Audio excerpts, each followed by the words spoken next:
السلام علیکم ورحمۃ اللہ وبرکاتہ۔ الحمد للہ رب العالمین والصلاة والسلام علی سید المرسلین، اما بعد فاعوذ باللہ من الشیطان الرجیم، بسم اللہ الرحمن الرحیم۔ برادران عزیز و معزز خواتین، آج کی اس نشست میں سورۃ الرعد کی آیت نمبر 30 سے آیت نمبر 32 تک تمام آیات کا ترجمہ و تفسیر پیش کرنے کی سعادت حاصل کی جائے گی۔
وَلَقَدِ اسْتُهْزِئَ بِرُسُلٍ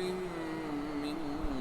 قَبْلِكَ فَأَمْلَيْتُ لِلَّذِينَ كَفَرُوا ثُمَّ أَخَذْتُهُمْ فَكَيْفَ كَانَ عِقَابِ۔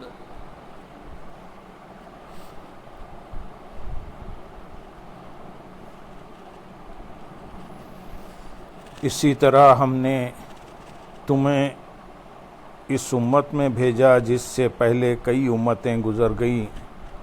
تاکہ تم انہیں پڑھ کر سناؤ جو ہم نے تمہاری طرف وحی بھیجی ہے، حالانکہ وہ رحمان کے منکر ہو رہے ہیں۔ تم فرماؤ وہ میرا رب ہے، اس کے سوا کوئی معبود نہیں، میں نے اسی پر بھروسہ کیا اور اسی کی طرف میرا رجوع ہے۔ اسی طرح ہم نے تمہیں اس امت میں بھیجا، یعنی اے حبیب صلی اللہ علیہ وسلم، جس طرح آپ سے پہلے انبیاء اکرام علیہ السلام کو گزشتہ امتوں کی طرف بھیجا، اسی طرح آپ صلی اللہ علیہ وسلم کو اس امت کی طرف بھیجا۔ تو آپ صلی اللہ علیہ وسلم کی امت سب سے آخری امت ہے، اور آپ صلی اللہ علیہ وسلم خاتم الانبیاء ہیں۔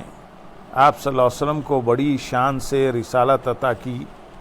تاکہ آپ اپنی امت کو قرآن پاک اور وہ شرعی احکام پڑھ کر سنائیں جو ہم نے آپ صلی اللہ علیہ وسلم کی طرف وحی فرمائے ہیں، حالانکہ وہ رحمان کے منکر ہو رہے ہیں۔ اس آیت کا شان نزول یہ ہے کہ حضرت قتادہ رضی اللہ تعالیٰ عنہ اور مقاتل وغیرہ کا قول ہے کہ یہ آیت صلح حدیبیہ میں نازل ہوئی، جس کا مختصر واقعہ یہ ہے کہ سہیل بن عمرو جب صلح کے لیے آیا اور صلح نامہ لکھنے پر اتفاق ہو گیا تو حضور اقدس صلی اللہ علیہ وسلم نے حضرت علی المرتضیٰ کرم اللہ تعالی وجہ الکریم سے فرمایا لکھو بسم اللہ الرحمن الرحیم۔ کفار نے اس میں جھگڑا کیا اور کہا کہ آپ ہمارے دستور کے مطابق بے اسمک اللہم لکھوائیے۔ اس کے متعلق آیت میں ارشاد ہوتا ہے کہ وہ رحمان کے منکر ہو رہے ہیں۔ اے حبیب صلی اللہ علیہ وسلم آپ ان سے فرما دے کہ رحمان تو وہی ہے جس کی معرفت سے تم انکار کر رہے ہو، وہ میرا رب عز و جل ہے، اس کے سوا کوئی معبود نہیں، میں نے اپنے تمام امور میں اسی پر بھروسہ کیا اور اسی کی طرف میں رجوع کرتا ہوں۔ آیت نمبر 31 میں ارشاد ہے اور اگر کوئی ایسا قرآن آتا جس سے پہاڑ ٹل جاتے یا زمین پھٹ جاتی یا مردوں سے باتیں کی جاتی جب بھی یہ کافر نہ مانتے، بلکہ سب کام اللہ ہی کے اختیار میں ہیں، تو کیا مسلمان اس بات سے نا امید نہ ہو گئے کہ اگر اللہ چاہتا تو سب آدمیوں کو ہدایت دے دیتا اور کافروں کو ان کے عمل کی وجہ سے ہمیشہ ہلا دینے والی مصیبت پہنچتی رہے گی، یا آپ ان کے گھروں کے نزدیک اتریں گے یہاں تک کہ اللہ تعالیٰ کا وعدہ آ جائے، بے شک اللہ وعدہ خلافی نہیں کرتا۔ اور اگر کوئی ایسا قرآن آتا جس سے پہاڑ ٹل جاتے، اس آیت کا شان نزول یہ ہے کہ کفار قریش نے حضور پرنور صلی اللہ علیہ وسلم سے کہا تھا کہ اگر آپ یہ چاہیں کہ ہم آپ کی نبوت مانیں اور آپ کی پیروی کریں تو آپ قرآن شریف پڑھ کر اس کی تاثیر سے مکہ مکرمہ کے پہاڑ اپنی جگہ سے ہٹا دیجیے تاکہ ہمیں کھیتی باڑی کرنے کے لیے وسیع میدان مل جائے، اور زمین پہاڑ پھاڑ کر چشمہ جاری کیجیے تاکہ ہم کھیتوں اور باغوں کو ان سے سیراب کریں،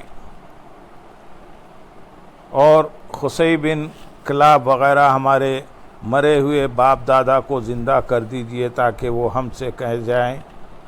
کہ آپ نبی ہیں۔ اس کے جواب میں یہ آیت نازل ہوئی اور بتایا گیا کہ یہ ہیلے بہانے کرنے والے کسی حال میں بھی ایمان لانے والے نہیں، سب کام اللہ تعالیٰ ہی کے اختیار میں ہیں، تو ایمان وہی لائے گا جس کو اللہ تعالیٰ چاہے اور توفیق دے،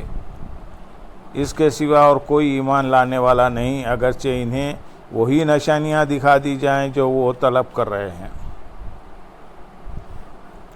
اس سے معلوم ہوا کہ قرآن مجید کے انوار کو نگاہ بصیرت سے دیکھنا ہی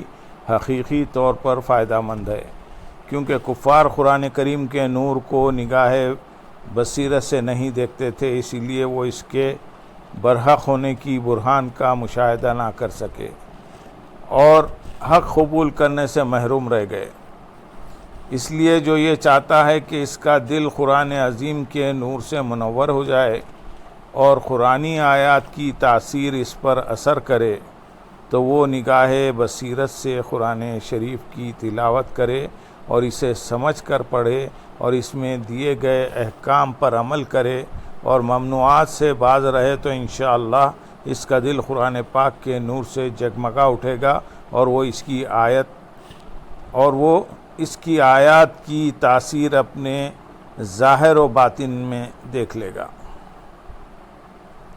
آیت کے اگلے حصے میں ارشاد ہے تو کیا مسلمان اس بات سے نا امید نہ ہو گئے۔ اس آیت میں ان مسلمانوں کو جواب دیا گیا جنہوں نے کفار کے نئی نشانیاں طلب کرنے پر یہ چاہا تھا کہ جو کافر بھی کوئی نشانی طلب کرے وہی اس کو دکھا دی جائے۔ اس میں انہیں بتا دیا گیا کہ جب زبردست نشانیاں آ چکیں اور شکوک و شبہات کی تمام راہیں بند کر دی گئیں، دین کی حقانیت روز روشن سے زیادہ واضح ہو چکی، ان واضح دلائل کے باوجود لوگ مکر گئے اور حق کا اعتراف نہ کیا، تو اس سے ظاہر ہو گیا کہ وہ عناد کی وجہ سے ایسا کر رہے ہیں، اور عناد رکھنے والا کسی دلیل سے بھی مانع نہیں کرتا۔ تو مسلمانوں کو اب ان سے حق قبول کرنے کی کیا امید؟ کیا اب تک ان کے عناد کا مشاہدہ کر کے واضح نشانیوں اور دلائل سے ان کا اعراض کرنا دیکھ کر بھی ان سے قبول حق کی امید رکھی جا سکتی ہے؟ البتہ اب ان کے ایمان لانے اور مان جانے کی یہی صورت ہے کہ اللہ تعالیٰ انہیں مجبور کر دے اور ان کا اختیار سلب فرما لے، لیکن اللہ تعالیٰ اس طرح کی ہدایت چاہتا تو تمام آدمیوں کو عطا فرما دیتا اور کوئی کافر نہ رہتا، مگر آزمائش اور امتحان کے گھر کی حکمت اس کا تقاضا نہیں کرتی، اور کافروں کو ہمیشہ یعنی کفار اپنے کفر اور خبیث اعمال کی وجہ سے طرح طرح کے حوادث و مصائب اور آفتوں اور بلاؤں میں مبتلا رہیں گے، کبھی قحط میں، کبھی لٹنے میں، کبھی مارے جانے میں، کبھی قید میں۔ چنانچہ سرکار دو عالم صلی اللہ علیہ وسلم کے زمانے کے کفار انہی چیزوں میں گرفتار ہوتے رہے۔ یا آپ ان کے گھروں کے نزدیک اتریں گے، یعنی اے حبیب صلی اللہ علیہ وسلم آپ حدیبیہ کے دن ان کے گھروں کے نزدیک اپنے لشکر کے ساتھ اتریں گے، یہاں تک کہ آپ اللہ تعالیٰ کی طرف سے فتح و نصرت کا،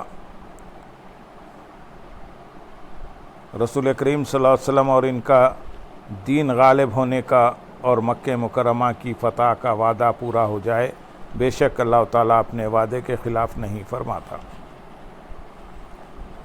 آیت نمبر 32 میں ارشاد ہے، اور بے شک آپ سے پہلے رسولوں کا مذاق اڑایا گیا تو میں نے کافروں کو ڈھیل دی، پھر میں نے انہیں پکڑ لیا تو میرا عذاب کیسا تھا۔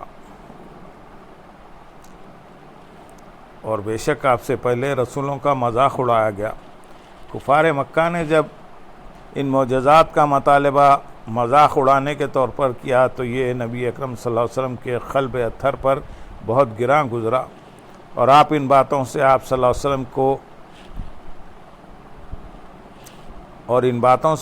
وسلم کو بہت اذیت اور تکلیف پہنچی، تو اللہ تعالیٰ نے اپنے حبیب صلی اللہ علیہ وسلم کو تسلی دینے کے لیے یہ آیت نازل فرمائی تاکہ آپ صلی اللہ علیہ وسلم اپنی قوم کے ان جاہلانہ مطالبوں پر صبر فرمائیں۔ چنانچہ ارشاد فرمائیں کہ اے حبیب صلی اللہ علیہ وسلم